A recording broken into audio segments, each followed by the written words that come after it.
Welcome back, everyone, to An Ordinary Search for Truth. My name is Nate, and today we'll be taking a deeper look at worldviews, specifically some research-based comprehensive models regarding worldviews, and finally we'll be taking a look at our own worldviews and trying to get in touch with what our core beliefs actually are. In a surface look, we got a good understanding about what worldviews are, how they develop naturally in our lives, as well as how we react to certain experiences or information, and how that can affect our worldview. I emphasized several times how important it is that we take responsibility for our worldviews. They're not set in stone, they can adapt and they can change, but it's important for us to take an active role in doing so. Otherwise, we'll continue reacting and responding to life in the same way that we always have.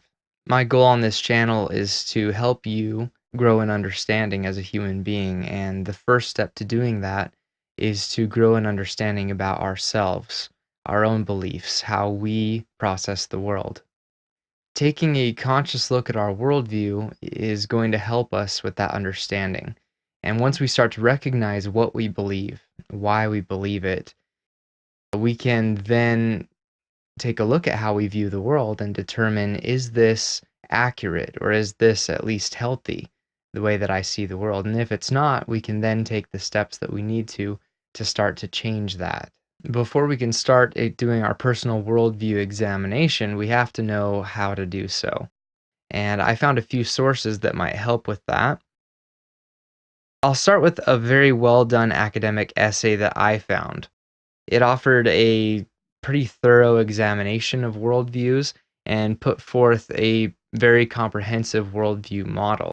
It's entitled The Psychology of Worldviews by Mark E. Koltko-Rivera.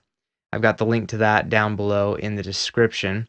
If you're interested in worldviews and you want to do some academic reading on your own, I definitely recommend this source. In his work, he reviews a lot of researchers and theories that have been put forward as far as cognitive development, in the same way that I turned to cognitive development research while I was investigating worldviews.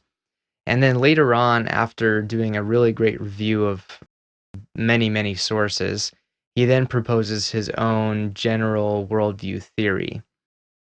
I'll read what he lists that it contains. It has, quote, 7 groups, each of which has 2 or more worldview dimensions.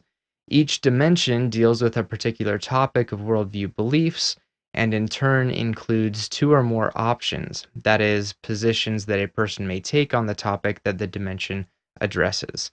Close quote. And that's on page 28 of the download that I got. The groups that he lists are human nature, will, cognition, behavior, interpersonal, truth, and world and life, all of which we have opinions on. The dimensions in each group are avenues of belief that we as humans could take on that particular topic or area. And each dimension includes specific options that could narrow down what that belief exactly is. Later, I'll show you a similar model that works in much the same way. He then presents these 2 models that I'm showing here, which visually depict a model of self, showing the path of experienced stimulus from sensation to perception and concept formation, as well as a model of personal behavior that shows from motivation to execution. And these are found on page 36 and 37. I show these to point out where he places one's worldview in these models. I know it's hard to see, but in both, your worldview is depicted as being the most intimate filter surrounding your core in regards to what we experience and how we behave. So this just further emphasizes how big a role our worldview plays in our life.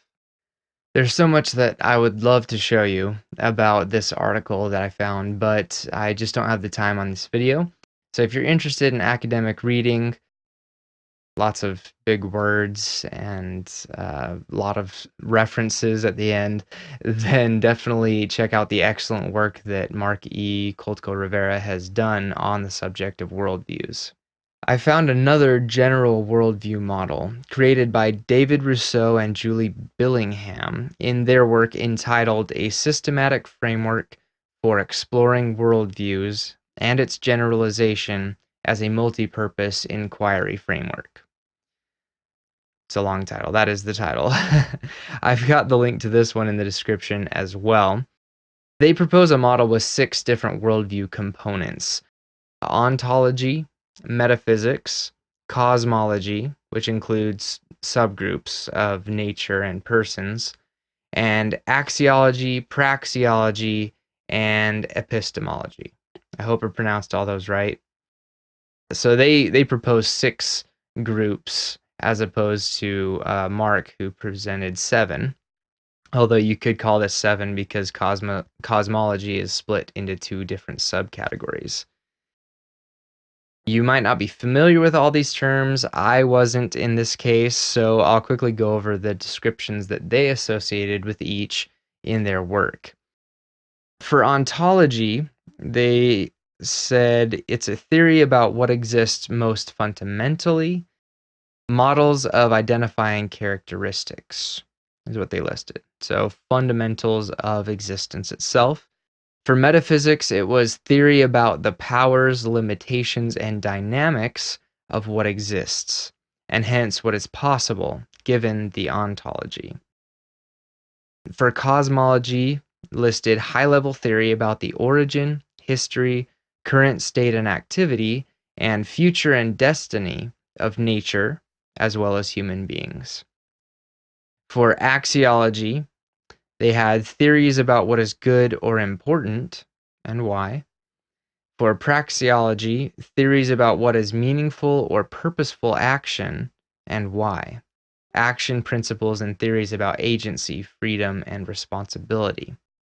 And lastly, for epistemology, they had theories about what kinds of knowledge are possible and how to gain knowledge. So really big subjects, all of which I do hope to cover on this channel.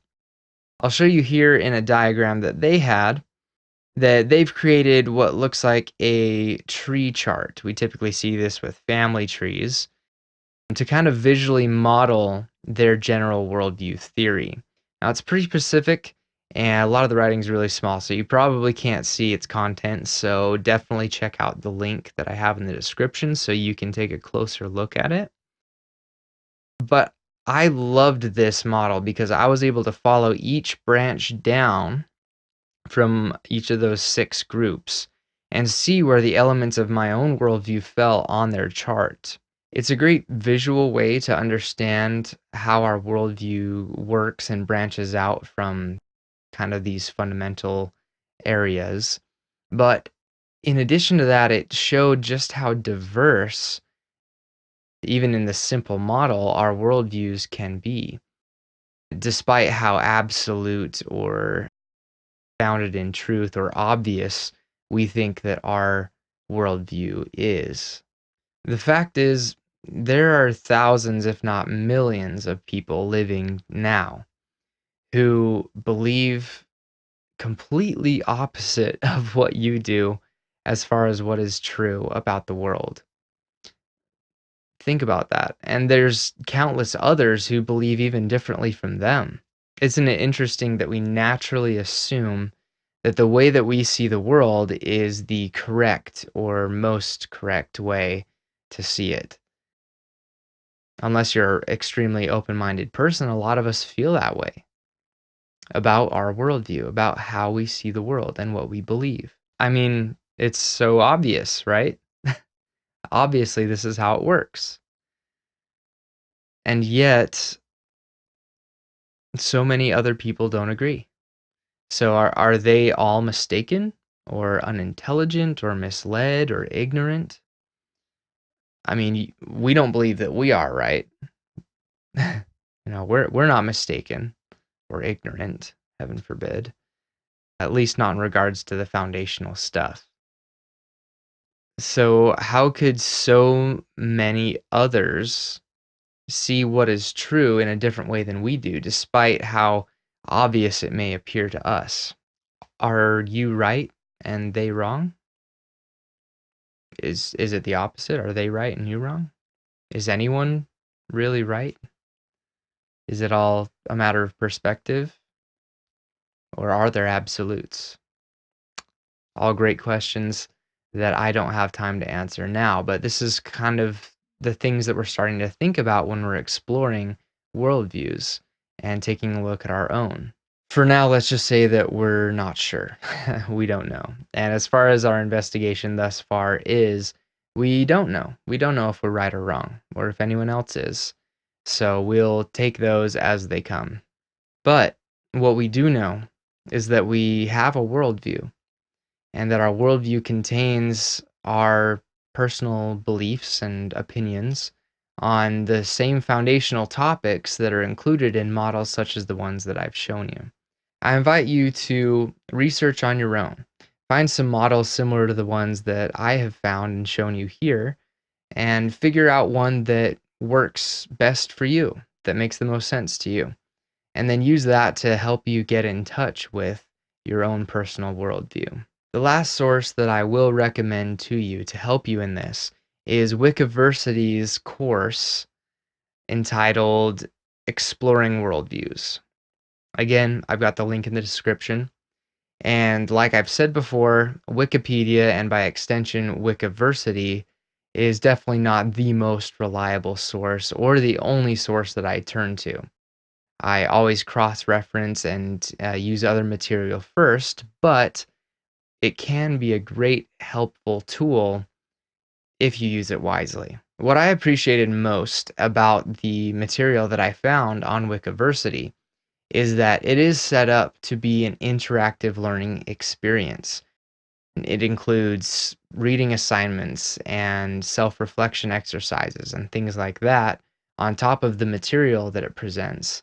It also does so in a very understandable, easy to follow way, which for, for anyone, that's great. So if you want to dive deeper into this research on your own, I found Wikiversity to be a great place to do so.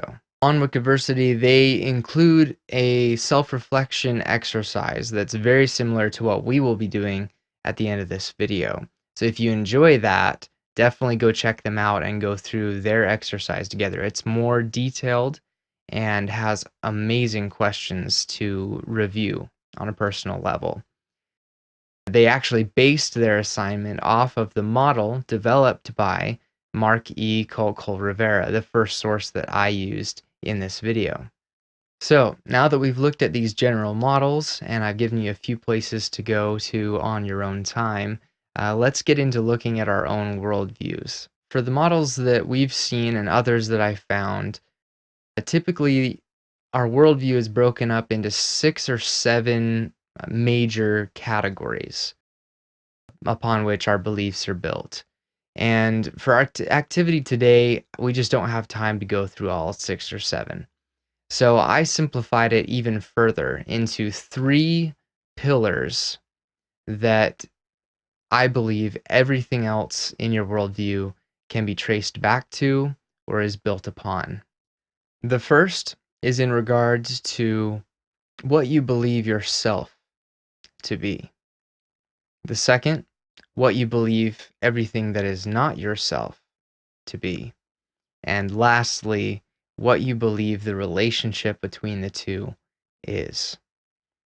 So, from my experience, it seems to be kind of the trinity of foundational beliefs. Who am I?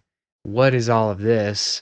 And what exactly is the relationship between the two? How am I supposed to interact with it? And how is it supposed to interact with me? And so those are the 3 things that we'll be looking at today as far as our own worldview is concerned. I recommend, if you are serious about self-improvement and trying to find answers, pause this video and go and find yourself something to write with and something to write on. If you're not using your phone, pull it out to take some notes on. Really do this activity because what we're doing is extremely important and will be helpful to you to refer back to as you continue in your growth of understanding and as we continue through these videos. If you're not in a place to do so, at least pause after each question to give yourself time to think and reflect. Otherwise, this activity will be meaningless to you and will not help you grow, and you'll continue through your life doing the same things that you've always done without an understanding of who you are and what everything you do and everything you say and think is built upon. That's the whole point of this. So go ahead and pause now. Go grab what you need. I'll be here when you get back. Welcome back. Last thing I want to say before we get started is please answer as honestly and as simply as you can. Try to find the most fundamental answers to each question without diving into paragraphs of explanation. We're not trying to write a novel about human nature here. We're just trying to get in touch with our basic core beliefs. And they're probably simpler than you think they are, no matter how complex a lot of your other beliefs are that you've built upon them. But also, don't just write what you think you should. Write what you honestly believe. And even if you're not sure, just write what you think is most likely the case. This is for you, not anyone else. And you're not trying to prove anything to anyone.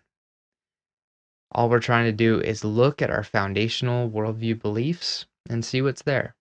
So, without further ado, let's get into it. I've got my questions over here.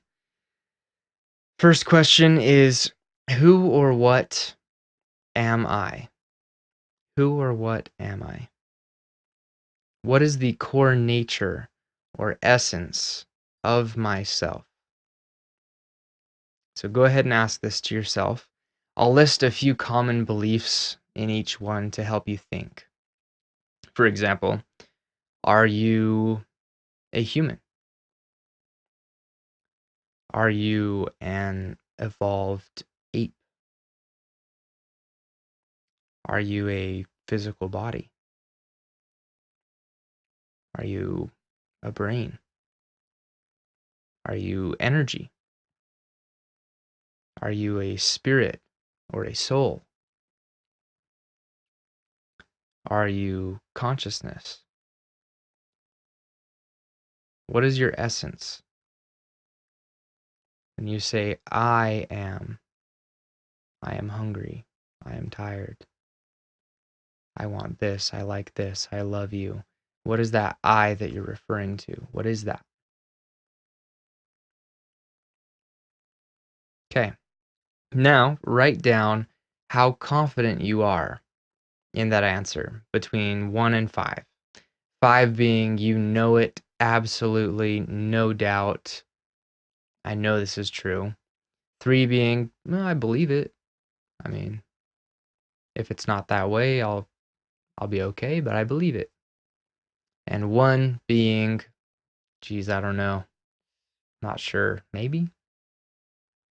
Perhaps? That's the scale we'll be using. 5, extremely confident. 1, not confident at all. Lastly, write a brief explanation for why this was your answer. What experience or information do you have or have had that confirms this belief in your worldview? So go ahead and pause now to finish up this first question. All right. Second question.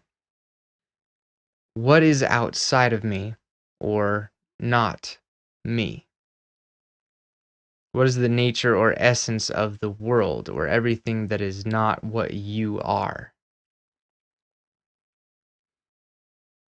Is it material or matter?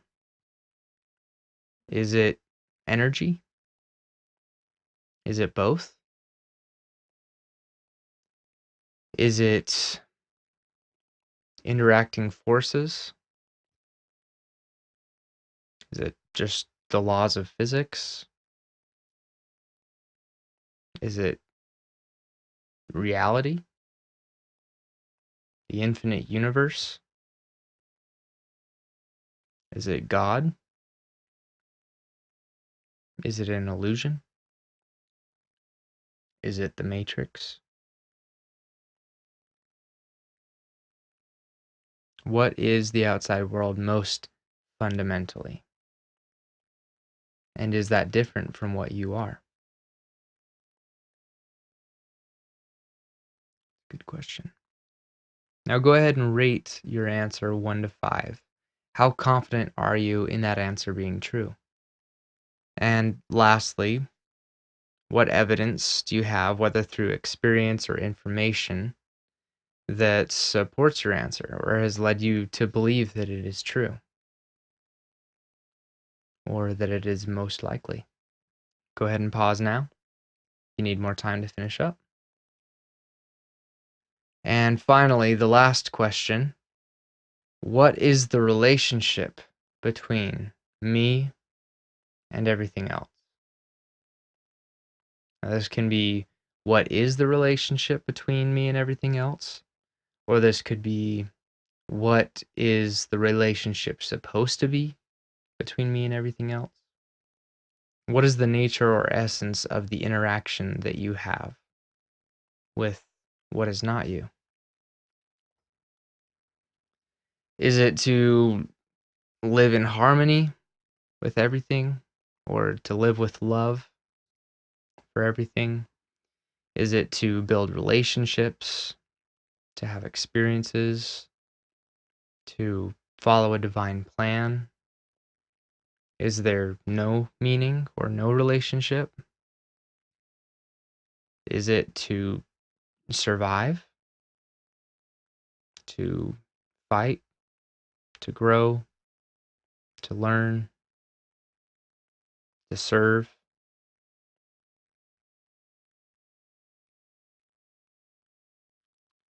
What is your relationship with the outside world as a whole? It's kind of a hard question to simplify, I know, but do your best and take the time you need. And of course, rate your confidence in that answer from 1 to 5. Again, 5, I know it. 3, believe it. 1, not sure. Okay, now list any experience or information that you have which supports what you think. And go ahead and pause now to finish up all 3 questions if you haven't had a chance. And I'll see you back here in a second.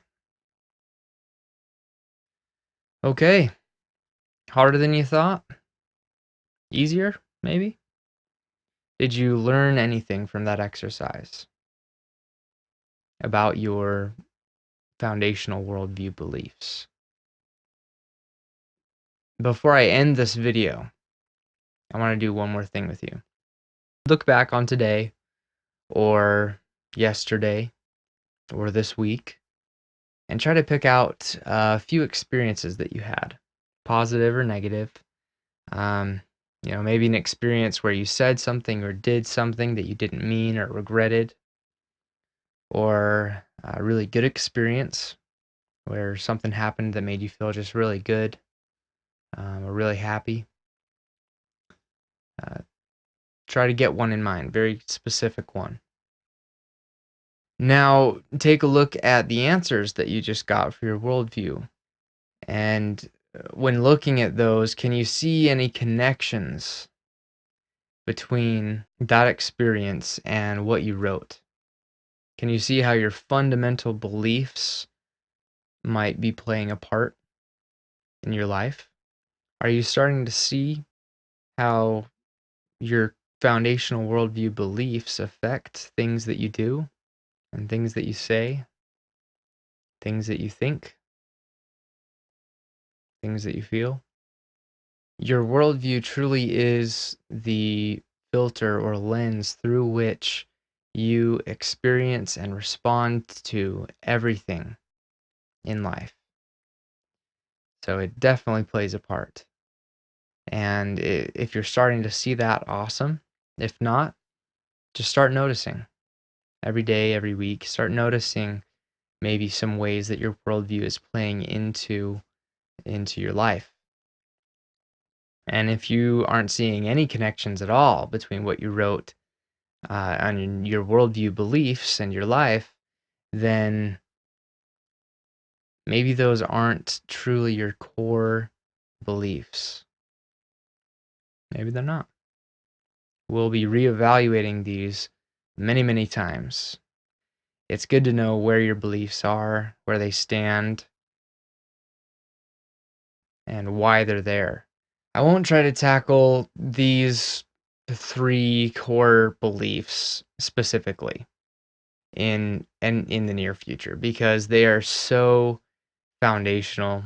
They're very difficult to approach. You have to be radically open-minded. And so we've got a little bit of groundwork to do before our minds can even be open to some of the possibilities that we might find down there. They're important, and I want to do them justice, and I want to make sure that I have the video skills necessary to do so, the planning and the researching skills, but also I want to make sure that all of us are prepared to do so. As always, thank you for watching. If you like what you see and want to stay up to date, definitely hit subscribe and I'll keep you notified. If you want to show your support for my videos, hit the like button and definitely continue to comment on each video. Give me ideas, tips, advice, anything like that. I am reading them and responding to them. So thank you very much for those that are doing that. And I invite you to continue to do so. So thank you so much again for watching, and I'll see you in the next one.